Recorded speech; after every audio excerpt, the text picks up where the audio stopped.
আজকে শেয়ার করছি আমার বাবার তৈরি করা একটা ছোট্ট উঠোন বাগানের ভিডিও। অনেক গাছ লাগিয়েছে বাবা। প্রথমে এই গাছ পাকা পেঁপে পেরে নিয়েছি। পেঁপে খেতে আমার একদম ভাল লাগে না, তবু উপকার বুঝে একটু আধটু খাই। আর বেশ কটা পটল হয়েছে দেখলাম, কটা পটল ছিঁড়ে নিলাম। আখও লাগিয়েছে, আর আখগুলো দারুণ মিষ্টি। অ্যাকচুয়ালি এটা আমাদের নতুন বাড়ির পেছনের দিকের একটা ছোট্ট উঠোন, যে বাড়িতে এখনও বসবাস শুরু হয়নি। সেই জন্যে বাবা নতুন মাটি পেয়ে মনের মতো চাষ করেছে, আর সমস্ত কিছু একদম সার ওষুধ ছাড়া। এই পুঁই শাকগুলো হচ্ছে দেশি পুঁই শাক, মানে সরু সরু ডাঁটা হয়, আর এক ধরনের হয় মোটা ডাঁটা। ওটার থেকে আমার এটা বেশি ভালো লাগে।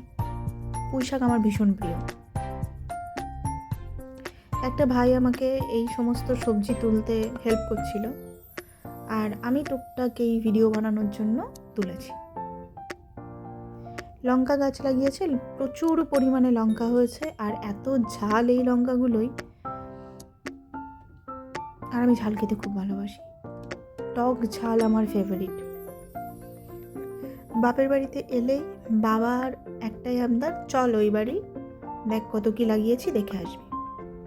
আর আমি গেলে কোনটা তুলবো কোনটা নেব, এরকম একটা ভাব।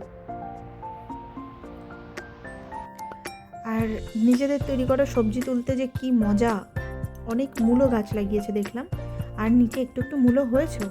পেঁয়াজ কলি লাগিয়েছে। এই যে আজকে আমি এই সমস্ত কিছু আমাদের নিজেদের বাগান থেকে কালেক্ট করেছি।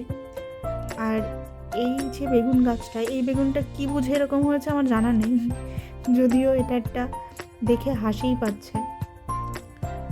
প্রকৃতির সৃষ্টি, তুলে নিয়ে এলাম। এই বেগুনগুলো ভাজা খেতে দারুণ লাগে।